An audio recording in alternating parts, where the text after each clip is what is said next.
Hello and welcome. You're watching CNBC and QTV Network. For the next 1 hour, we'll give you news update on what's happening in the last 24 hours with me, Gani Kunto.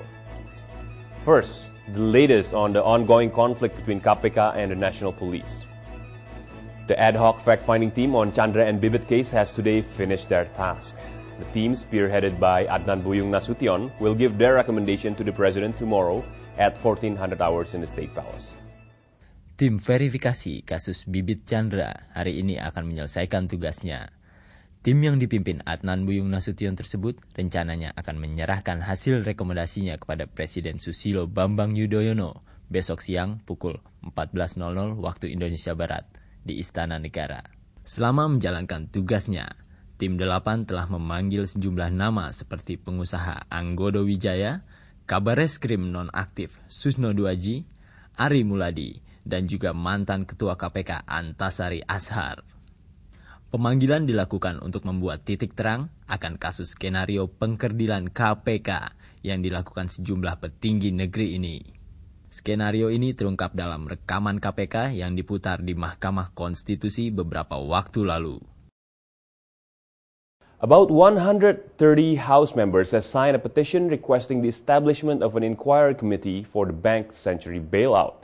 However, it remains to be seen if enough signatures can be collected in time for the next plenary session on December 1st. Hak penyidik atas kasus Century dilakukan karena banyaknya desakan dari masyarakat untuk membuka masalah ini. Selain itu, pihaknya juga mencurigai adanya kejanggalan dalam proses bailout Bank Century yang menelan biaya lebih dari 6,7 triliun rupiah. Meskipun banyak dana yang telah dikeluarkan sampai saat ini, masih juga ada nasabah yang terus menuntut uang mereka dikembalikan. Masalah Bank Century ini mengemuka setelah Bank Indonesia memutuskan untuk membailout pada tahun lalu. Keputusan ini diambil untuk mencegah adanya ketidakpercayaan kepada bank akibat pengaruh krisis global di Amerika. The latest on the Asia-Pacific Economic Meeting Forum in Singapore. Indonesia is scheduled to be the host for the 21st APEC meeting in the year 2013. Meanwhile, attending finance ministers have agreed that sounder fiscal policy is needed to boost partnership between government and private sector. Alexander Tumpal Handoyo will have more on that. Reporting live from Ritz-Carlton, Singapore. Dari arena pertemuan Forum Kerjasama Ekonomi Asia Pasifik APEC, dapat kami laporkan bahwa Indonesia akan menjadi tuan rumah pertemuan APEC ke-21 pada tahun 2013 mendatang. Presiden Susilo Bambang Yudhoyono mengungkapkan hal itu sebelum bertolak ke Indonesia Senin malam. Dalam forum yang berlangsung selama 3 hari tersebut, Menteri-Menteri Keuangan negara APEC juga sepakat perlunya perbaikan kebijakan fiskal untuk mendorong pembangunan infrastruktur di negara anggota.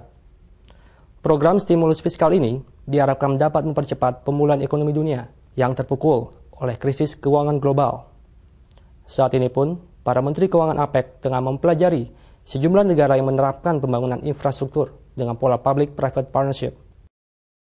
Pembahasan 21 anggota APEC sebenarnya tidak jauh berbeda dengan pembahasan di forum G20 di Skotlandia. Kedua forum sepakat untuk melakukan sinkronisasi kebijakan, baik dalam menentukan exit strategy atau bentuk ekonomi global yang lebih kuat, seimbang, dan sustainable. The government is planning to speed up infrastructure development in less developed regions. State Minister Helmi Faisal Zaini said that the project, which will be in the amount of trillions of rupiah, is part of the government 100 Days program. Yang saya sebut sebagai terjadinya disparitas kesenjangan antara satu daerah dengan daerah yang lain, antar daerah, itu adalah salah satunya. Itu bagaimana kita melakukan fungsi-fungsi koordinasi agar program-program baik infrastruktur, pendidikan, kesehatan tidak melulu numpuk pada satu kawasan yang sudah dinyatakan maju. You can catch the full interview with State Minister for Disadvantaged Regions after the program. President Susilo Bambang Yudhoyono will today lead a limited cabinet meeting on political and security matters. The Vice President and 6 ministers are expected to join the meeting to discuss bureaucracy reform. Caroline Esther Novita will report live from the State Palace. Sebagai tindak lanjut dari rekomendasi Tim 8, Presiden Susilo Bambang Yudhoyono hari ini menggelar sidang kabinet terbatas bidang Polkam. Rapat dimulai pukul 14 siang waktu Indonesia bagian Barat. Dihadiri Menko Polkam Joko Suyanto, Jaksa Agung Hendarman Supanji, Kapolri Bambang Hendarso Danuri, Kepala BIN Sutanto, Sekretaris Kabinet Sudi Silalahi, dan Menteri Hukum dan HAM Patrialis Akbar. Sebelumnya, Presiden mengungkapkan salah satu tindak lanjut dari rekomendasi Tim 8, pemerintah akan melakukan reformasi birokrasi, khususnya di bidang hukum. Masalah tersebut juga telah menjadi agenda kerja utama pemerintah SBY Budiono, yaitu memberantas mafia peradilan. Dari Istana Negara, kita kembali ke studio. The bull is back on the first session of trading as index rose significantly and passed the 2,500 barrier. Improvement in the real sector performance and the low inflation number registered this October helped the strengthening of the market. David Ferdinandus will bring you the complete analysis live from JSX. Baik, terima kasih pemirsa. Pada pembukaan kali ini, indeks langsung melejit menembus level 2.500. Kenaikan ini dipicu oleh membaiknya kinerja sektorial dan kecilnya angka inflasi pada bulan Oktober. Kenaikan indeks juga dipicu oleh menguatnya indeks harga saham gabungan di bursa regional, di mana indeks Hang Seng ditutup menguat 260 poin ke level 22.550. Indeks Nikkei 225 ditutup menguat 360 poin ke level 9.970. Pemirsa, sampai saat ini perdagangan masih berjalan cukup ramai, di mana sebanyak 108 saham terpantau terus mengalami kenaikan, 68 saham mengalami penurunan, dan 50 saham stagnan. Beberapa saham yang naik harganya dan berada pada top gainer adalah saham PTBA, BBRI, TLKM, Pigas, dan juga United Tractor. Sedangkan saham-saham yang mengalami penurunan harganya dan berada di top loser antara lain saham Bank BCA, saham Lipo Karawaci, Mustika Ratu, dan juga Bagriland. Demikian analisa saham kita kali ini. Kita akan berjumpa 2 jam mendatang. Selamat berinvestasi. Kita kembali ke studio dan sukses untuk Anda.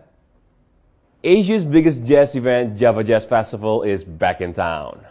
The event, which will feature over 300 world-class musicians and 600 local musicians, is expected to draw hundreds and thousands of local and international spectators. Pertunjukan Java Jazz Festival 2009 yang digelar selama 3 hari penuh di Jakarta Convention Center banyak memberi kesan dari kalangan penikmat musik yang menyaksikan. Warna musik pop ternyata tidak saja ditampilkan oleh kelompok musik dan penyanyi dalam negeri, namun penyanyi kondang asal Inggris, Jason Mraz, tampak sangat puas menyaksikan penggemarnya terhibur meski lagu-lagunya yang ditampilkannya didominasi warna musik pop. Selain itu, Java Jazz Festival 2009 juga berperan serta dalam menyukseskan program tahunan kunjungan wisata dan tahun kreasi budaya yang dicanangkan pemerintah.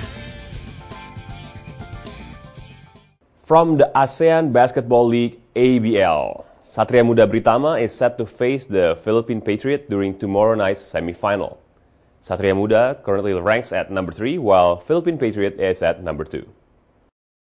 Pertandingan Satria Muda Britama melawan Philippine Patriot kali ini mengingatkan kita pada final ABL 2 tahun lalu di Jakarta. Meskipun secara agregat pertemuan Satria Muda Britama telah menang 3 kali dari 9 kali pertemuan, tetapi pelatih Satria Muda Victor Roring harus berpikir lebih keras karena 2 pemain utamanya, Ali Budimansyah dan Romy Chandra, kini tengah mengalami cedera di bagian kaki setelah berhadapan dengan tim basket dari Malaysia, Epson. A quick look at the weather for you business travelers. Showers and cloudy day will dominate the skyline for most areas in Indonesia. Here's a complete weather report by Nadia Ardiwinata. Baik, terima kasih. Pemirsa, berdasarkan informasi dari Badan Meteorologi, Klimatologi, dan Geofisika dilaporkan, hujan ringan dan sedang terjadi di sejumlah kota besar di tanah air. Anda yang ingin menuju Jakarta, hujan diperkirakan akan turun di semua wilayah Jabotabek dengan cuaca berkisar antara 23 hingga 27 derajat Celcius.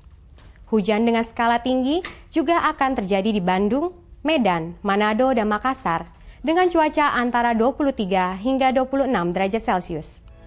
And that's a recap of what's happening in the last 24 hours. Coming up, our very own Atur Toto will sit down for an exclusive interview with the State Minister for Disadvantaged Regions, Helmi Faisal Zaini, to talk about the Cabinet's first 100 Days program. And that wraps up another edition of our program. Have a great day.